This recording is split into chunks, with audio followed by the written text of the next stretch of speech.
दोस्तों, आप सभी लोगों का बहुत बहुत स्वागत है आपके अपने YouTube चैनल एनपी एजुकेशन पर।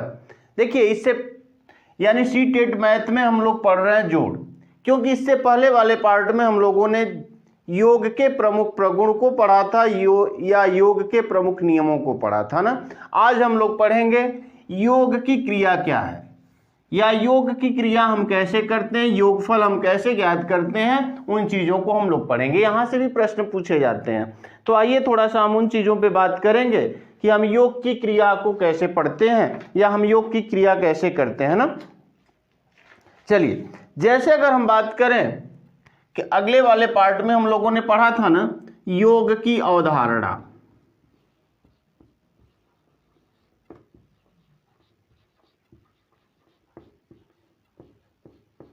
या जिसको हम कह सकते हैं जोड़ की अवधारणा ना।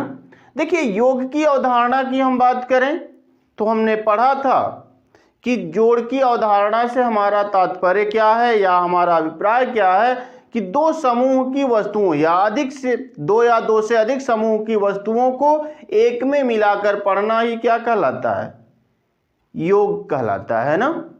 यानी कि योग की अवधारणा से हमारा अभिप्राय क्या है, दो या दो से अधिक समूह की वस्तुओं को एक में मिलाकर पढ़ने से, है ना। यानी कि अगर हम कहें कि जैसे मान लीजिए वस्तुओं के समूह में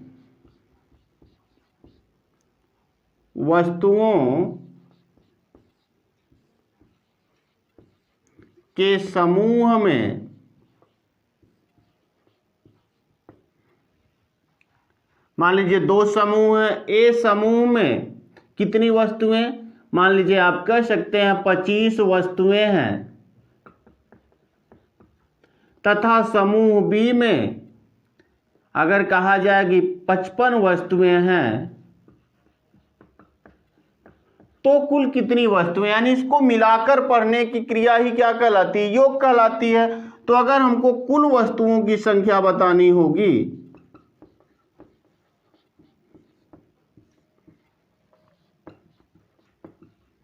अगर कुल वस्तुओं की संख्या की हम बात करें तो देखिए हम क्या करेंगे, 25 में इस 55 को जोड़ देंगे ना, यानी दोनों को मिलाकर पढ़ेंगे तो यही क्रिया योग की क्रिया कहलाएगी।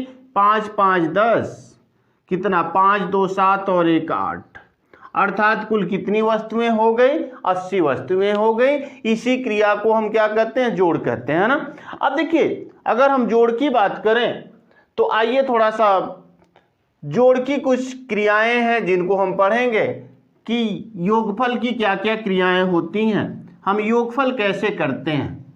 यानी कि हम कह सकते हैं जोड़ की क्रिया हम जोड़ते कैसे हैं।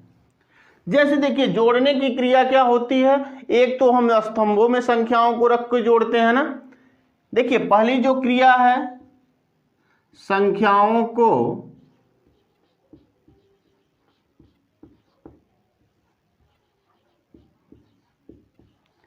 स्तंभों में जोड़ना। संख्याओं को किस में जोड़ना, स्तंभों में। यानी जब संख्याओं को हम स्तंभों के रूप में जोड़ते हैं, देखिए जोड़ने की क्रिया में हमेशा स्थानीय मान का ध्यान रखा जाता है ना।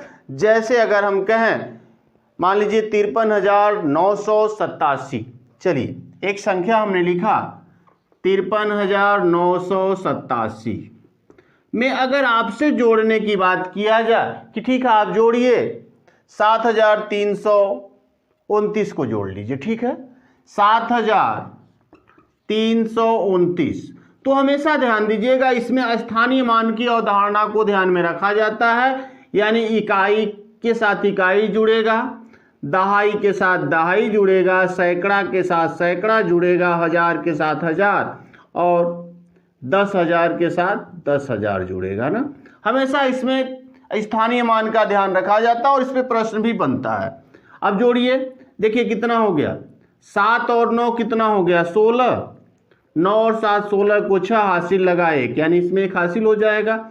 8 2 10 और 1 11, फिर हासिल लगा 1। 9 और 3 12 और 1 13, हासिल लगा 1। 7 3 10 और 1 11, 5 1 6, ठीक है। यह हमारा जोड़ हो गया ना। यानी 61,300 कितना हो गया, 16 हो गया। तो ऐसे जब हम जोड़ते हैं तो इसको हम स्तंभ विधि कहते हैं ना, यानी संख्याओं को स्तंभों में जोड़ना।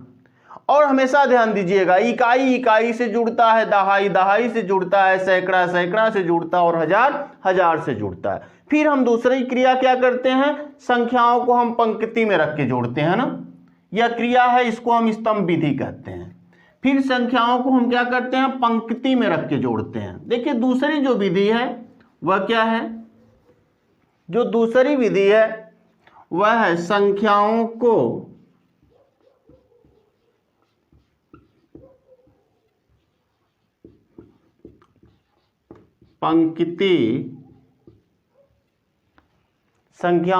पंक्ति में जोड़ना या पंक्तियों में जोड़ना।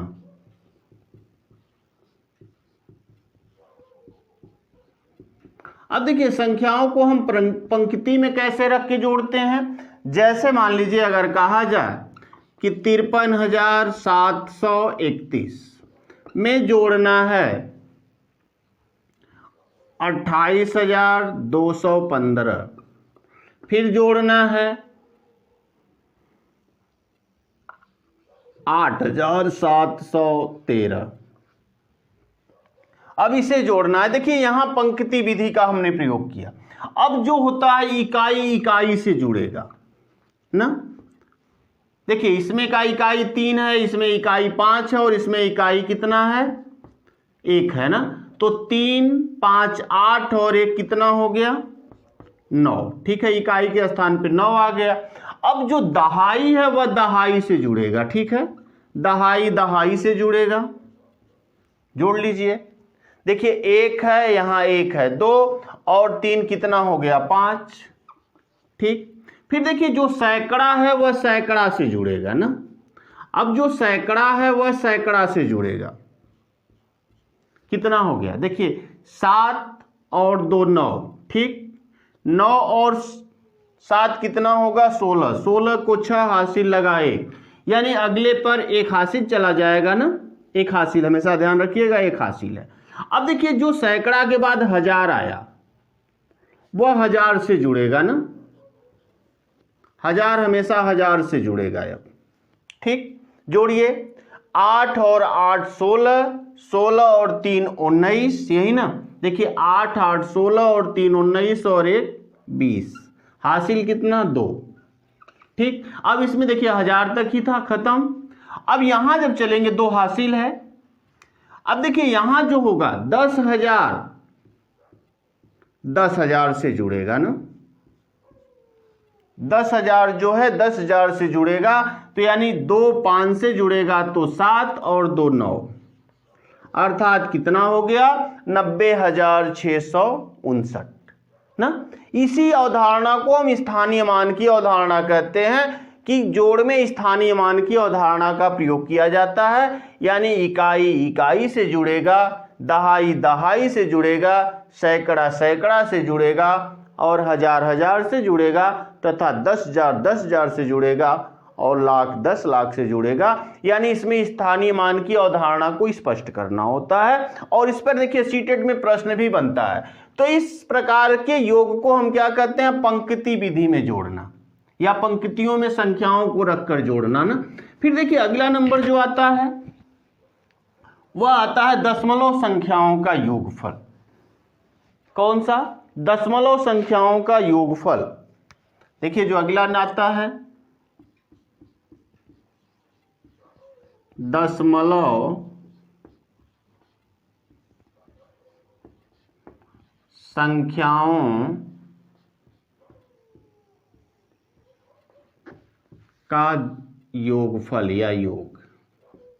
देखिए दशमलव संख्याओं को जोड़ना, अगर दशमलव संख्याओं को हम कैसे जोड़ते हैं तो हमेशा ध्यान में रखिएगा, दशमलव के नीचे दशमलव रखते हैं। हमेशा दशमलव के सीध में दशमलव होता है, बाकी जो क्रिया हो हम करते रहते हैं। जैसे देखिए अगर मान लीजिए है, अगर 5.003 में आपको जोड़ना है 900.84, तो देखिए 900.84, ठीक। फिर अगर आपसे कहा जाए, ठीक, फिर अगर हो जाए कि 934.86, 934.86, ठीक है। फिर अगली संख्या अगर रखा जाए कि 7,500, बल्कि देखिए 7,500.900, तो देखिए हम ऐसे ही क्रिया हमेशा प्रयोग में लाएंगे। अब योगफल करिए, क्योंकि हमेशा एक चीज ध्यान रखिएगा कि दशमलव के नीचे दशमलव होना चाहिए, बस कहने का मतलब हमारा यह है, बाकी सब संख्याएं अपने आप चली जाएंगी। देखिए यहाँ 3 हो गया, 6 4 10 को 0 हो गया, 8 8 16, 16 और 9 कितना हो गया 25, 25 और 1 26 को 6, हासिल लगा 2, यानी इसमें 2 हासिल चला जाएगा ना। देखिए 5 4 9 और 2 11, हासिल यहाँ 1 जाएगा, 3 और 1 4 हो जाएगा, ठीक। यहाँ 9 9 18, 18 और 5 कितना हो गया 23 ना, 9 9 18 और 5 23 को 3, और कितना 7 और 2 9, ठीक, यानी 9,341.603, 9,341.603 यही होगा ना। इसी क्रिया को हम कहते हैं दशमलव संख्याओं का जोड़ना। यानी दशमलव संख्याओं को जोड़ने में हमेशा ध्यान में रखना है कि दशमलव के नीचे दशमलव होना चाहिए, बाकी संख्याओं को आप जोड़ सकते हैं ना, ठीक है। यह दशमलव संख्याओं का जोड़ है। अब देखिए अगला जो हमारा है वह है भिन्न संख्याओं का जोड़ना। अब देखिए अब पढ़ेंगे भिन्न संख्याओं का जोड़ना कैसे हम करते हैं। अब अगला जो है भिन्नों का जोड़,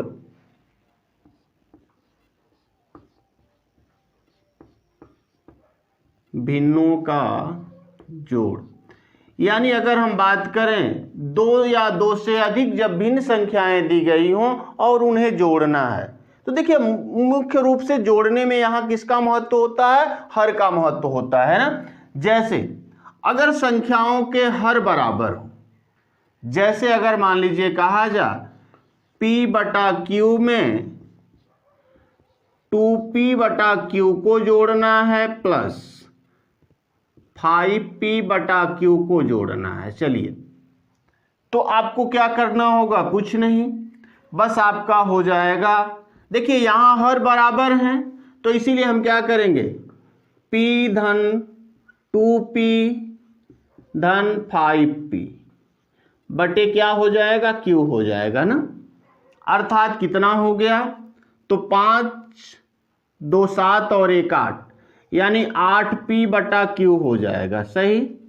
जैसे अगर मान लीजिए जोड़ना है कि अगर हम कहें 1/2 धन कितना हो गया, 1/2 धन 3/2 धन 5/2, ठीक है। अब जोड़ना है इसे, तो देखिए सभी के हर बराबर हैं तो आपको क्या करना होगा, 1 धन 3 धन 5 बटा कितना हो गया 2, अर्थात 5 3 8 और 1 9/2 हो जाएगा ना। हम ऐसे जोड़ सकते हैं। तो पहली क्रिया हो गई कि यदि संख्याओं में जो भिन्न संख्याएं हर बराबर हैं तो अंशों को जोड़ लेते हैं और उसका हर रख देते हैं, बस वही होता है। अगर हर बराबर ना हो तब कैसे जोड़ते हैं, आइए ये एग्जाम्पल था। अब देखिए अगर हर बराबर ना हो तब क्या करते हैं, जैसे समझिए अगर लिखा जाए मान लीजिए हर बराबर ना हो तो हम कैसे जोड़ेंगे, अब बात करते हैं। देखिए अगर हम कहें कि हर बराबर ना हो, जैसे मान लीजिए दिया गया हो p/q कर लिया जाए प्लस 2p/r प्लस 5p/s कर लिया जाए। अब इसे जोड़ने के लिए हमको क्या करना होगा, यहां पे ध्यान दीजिए। अब हम करते क्या हैं, जो हर बराबर नहीं है तो हर का हम लसा लेते हैं ना, यही करते हैं, हर का लसा लेते हैं। तो देखिए जब लसा ले लेंगे तो हो जाएगा P गुणे लस बटे क्या होता है, हम इसी Q से भाग करते हैं ना, प्लस। ठीक, उसी तरह से देखिए यहाँ पे 2P गुणे लस बटे कौन सा हो जाएगा R प्लस 5P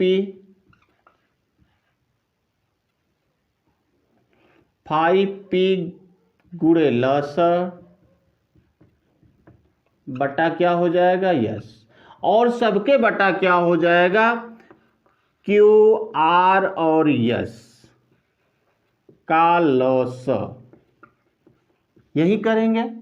जैसे देखिए मान लीजिए संख्या यहां कठिन लग रहा हो ना, लेकिन अगर जैसे कर लिया जाए, देखिए 1/3 धन, ठीक है, यहां मान लीजिए हो जाए 3/2 धन 5/4। अब इसका योगफल अगर करना हो तो हम करते क्या है, नियम समझ लीजिए। देखिए हम यही कार्य करते हैं ना कि यहां हर बराबर नहीं है तो हम 2, 3, 2 और 4 का लसा लेते हैं ना, तो 3, 2 और 4 का लसा कितना हो जाएगा, तो आप निकालिएगा लसा तो 12 हो जाएगा ना। देखिए जैसे अगर हम करें तो 3, 2 और 4 का जब आप लसा निकालिएगा तो देखिए 3 हो जाएगा, 1 हो जाएगा, 2 हो जाएगा, फिर 2 से कटा, 3 होगा, 1 होगा, 1 होगा, यानी 3। तो देखिए 2 दूनी 4 तिहाई 12, 12 लसा होगा। अब करते क्या है, इससे हम इसमें भाग करते हैं ना, तो देखिए 3 चौक को 12 और इसमें गुणा कर देंगे तो 1 गुणे 4 हो जाएगा धन। ठीक, 2 छक्का 12 तो 6 बार में कटा तो 6 से गुणा है, यानी 3 गुणे 6 कर लेंगे प्लस 4 तिहाई 12 तो 5 गुणे कितना कर लेंगे, 4 बार में कटा, 3 बार में कटा था ना, 3 कर लेंगे। ठीक है, हम ऐसे ही कर लेंगे। अब देखिए कितना हो गया, 4 धन 18 धन 15, यही होगा बटे 12।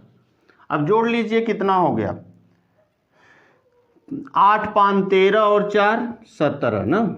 देखिए 8 और 5 13, 4 17 को 7, 1 1 2 1 3/12, यानी 37/12 हो जाएगा। ठीक है, ठीक, 37/12 हो गया, यही उत्तर हो गया। तो यानी यह क्रिया हम करते हैं ना, ऐसे हम जोड़ते हैं जब भिन्न संख्याओं में हर बराबर न हो तो हम हर बराबर करते हैं या उसका लसा निकालते हैं। ठीक है, फिर देखिए जो तीसरा जो हमारा नियम है, आइए तीसरे नियम पे हम बात करते हैं। जो तीसरा नियम कहता है भिन्न में, वह क्या है, अगर जैसे दिया जाए, जो तीसरा नियम है उसे हम पढ़ लेते हैं। अगर दिया जाए P सही, यानी यहां पूर्णांक P सही Q/R धन यस सही T/U, यस सही T/U। अगर जोड़ना हो इससे तब क्या करेंगे, तो देखिए कुछ नहीं करना यहां पे, यानी लिखा जा सकता है P धन यस और अगले कोष्टक में हो जाएगा प्लस के साथ। देखिए जो पूर्णांक है उसे एक साथ जोड़ लीजिए, फिर आप क्या करिए, Q/R प्लस T/U, इस आधार पे हम जोड़ सकते हैं। सही है, जैसे देखिए एग्जाम्पल यहां भी हम ले सकते हैं। जैसे हमने कहा 1 सही 2/3 धन, ठीक है, 1 सही 2/3 धन 2 सही 3/2 को अगर जोड़ना हो तो हमें क्या करना, तो इस क्रिया में हम ऐसे जोड़ सकते हैं इसे 1 धन 2 एक कोष्टक में, क्योंकि यह पूर्णांक है, प्लस कितना हो जाएगा, तो देखिए आपका हो जाएगा 2/3 धन 3/2। ठीक है, 6 होगा लसा, तो इसमें 3 से गुणा कर देंगे, इसमें कितने से 2 से गुणा कर देंगे, अर्थात हो जाएगा कितना 3 धन, यह कितना हो जाएगा, देखिए लसा 6 हो जाएगा। अब यहाँ 2 से गुणा करें तो कितना हो जाएगा, देखिए 2 बार में कटेगा तो 2 से गुणा तो हो जाएगा 4 धन 3 बार में कटेगा 9, ठीक है। अब हो गया कितना, तो 3 धन 9 और 4 13/6, ठीक है। फिर कितना होगा 6 3 18, देखिए अरे हाँ 6 3 18 और 13 कितना हो गया, तो 18 और 13 आपका हो जाएगा 28 ना। 18 और 13 कितना हो गया, 18 और 13 ना, 18 + 13 8 2 10 1 11 2 1 3 31 हो गया, यानी हो गया आपका 31/6, यही उत्तर हो गया ना। देखिए 6 3 18, 18 और 13 कितना हो जाएगा 31, ठीक। 31 बटा क्या हो गया 6 हो गया, सही। ऐसे हम कर सकते हैं। तो देखिए 3 नियम है, अगर हर बराबर है तो केवल अंश को जोड़ लेते हैं, हर बराबर ना हो तो हर का लसा निकाल लेते हैं, जो लसा आता है उसके हर से भाग दे के उसके अंश में गुणा करते हैं और अंत में जोड़ के जो मान आता है उसे निकाल लेते हैं। अगर संख्या पूर्णांक और अंश और हर के रूप में दी गई है तो पूर्णांक को हम एक साथ जोड़ सकते हैं और अंश और हर को एक साथ जोड़ सकते हैं, जैसा कि यह नियम है। तो देखिए 3 नियम है। अब देखिए एक प्रश्न पूछा गया था, आइए प्रश्न पे हम बात कर लेते हैं थोड़ा सा। जो प्रश्न यहां से पूछा गया था, ठीक है। अब देखिए कैसे प्रश्न सीटेट में पूछे जाते हैं, हम उन प्रश्नों की बात करेंगे।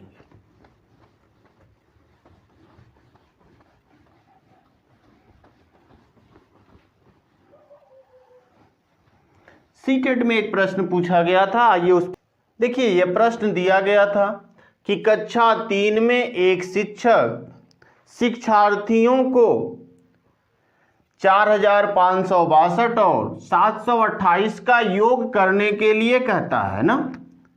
एक शिक्षार्थी प्रश्न के उत्तर में निम्न प्रकार से प्रतिक्रिया करता है। देखिए उसने जोड़ा क्या, 4562 में जोड़ा 728 को। तो देखिए जोड़ने का क्रम क्या किया, इधर से रख दिया तो 2 आया, 6 और 8 और 6 14 को 4, 5 2 7 1 8 और 7 4 11, सही है। लेकिन अब कह रहा है कि यह प्रतिक्रिया यह दर्शाती है कि बच्चे में कमी है। यहां पे ध्यान दीजिए, बच्चे में किस चीज की कमी है।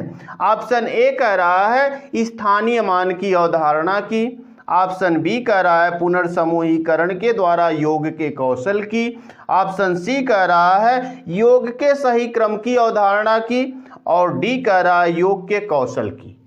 ऑप्शन तो सभी सही हैं, लेकिन सबसे जो उपयुक्त ऑप्शन कौन सा होगा, स्थानीय मान की अवधारणा की, कि पुनर्समूहीकरण के द्वारा योग के कौशल की, कि योग के सही क्रम की अवधारणा की, कि योग के कौशल की, कौन सा होगा। तो देखिए यहां यानी कि इससे पहले हमने पढ़ा था ना कि योग के क्रम में हमको करना क्या होता है, स्थानीय मान की अवधारणा का विशेष महत्व है। इकाई के साथ इकाई जुड़ना चाहिए ना, दहाई के साथ दहाई जुड़ना चाहिए, लेकिन उसने क्या किया, इकाई को छोड़कर इकाई को दहाई से जोड़ दिया, सैकड़ा को दहाई से जोड़ा और हजार को सैकड़ा से जोड़ा, है ना। यानी कि उसके अंदर किस चीज की कमी है, तो स्थानीय मान की अवधारणा की साफ कमी समझ में आ रही है ना। स्थानीय मान की अवधारणा उसको स्पष्ट नहीं है कि जोड़ने में हम स्थानीय मान की अवधारणा को ध्यान में रखते हैं, यानी इकाई इकाई के साथ जुड़ता है, दहाई दहाई के साथ जुड़ता है और सैकड़ा सैकड़ा के साथ जुड़ता है। तो कौन सा ऑप्शन सही हो जाएगा, ऑप्शन ए सही हो जाएगा कि छात्र में स्थानीय मान की अवधारणा की क्या है, कमी है ना। अगर स्थानीय मान की अवधारणा स्पष्ट होती तो छात्र क्या करता, 8 यहां रखता, 2 यहां रखता और 7 यहां रखता, फिर जोड़ता तो उत्तर सही आता ना। तो अर्थात छात्र में किसकी कमी है, स्थानीय मान की अवधारणा की कमी है। तो आज के लिए इतना ही, फिर अगले पार्ट में हम कुछ महत्वपूर्ण प्रश्नों को लेकर आएंगे। तब तक के लिए धन्यवाद।